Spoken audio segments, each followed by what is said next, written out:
what are some of the big questions that you've studied on the topic of immigration?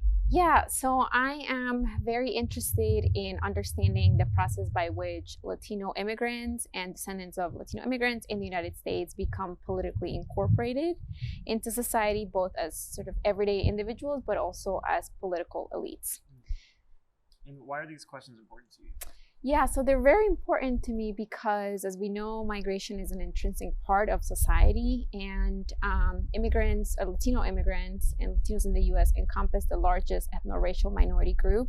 So they're a very pivotal group in the United States for politics, and I'm really interested in the ways in which they become incorporated and become members of the society, or the extent to which maybe this process of incorporation is hindered or is challenging for them in many ways. And they're also important because I'm an immigrant. And so these questions are very important to even how I understand the community where I come from. Have you found it difficult to publicize your work beyond the academic community?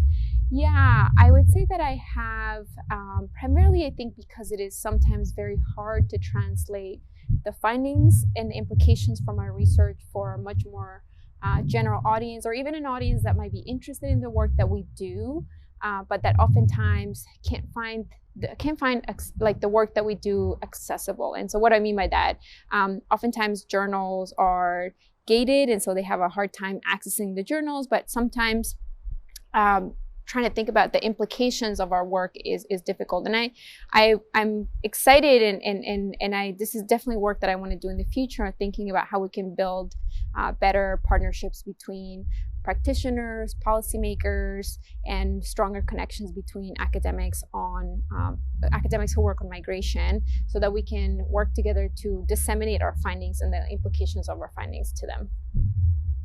Speaking of implications, what has your research taught us that policymakers or candidates would find useful? Yeah, so right now I'm working on a book project about perceptions of belonging and perceived inclusion and membership among Latinos in the United States.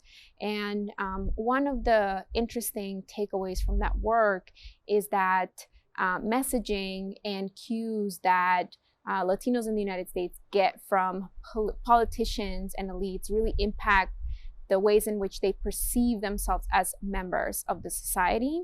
And this in turn impacts the extent to which they engage politically. So what this means is that when policymakers are crafting policies, and eventually some of these may get enacted, they can impact the extent to which immigrants see themselves as belonging in a society, and then come to understand their place in that society, which then impacts whether or not they can become political participants or want to become invested in the political process. And the same with the ways in which politicians carry on their campaigns. So the messages that politicians give during the campaign trail are exclusionary and exclude minorities, and are messages that are hostile, these can become internalized, and members of minority groups and immigrant groups can feel less likely, like they belong in the society, and then they're much more likely to detract from the political sphere. Thank you so much. Thank you. Thank you. Thank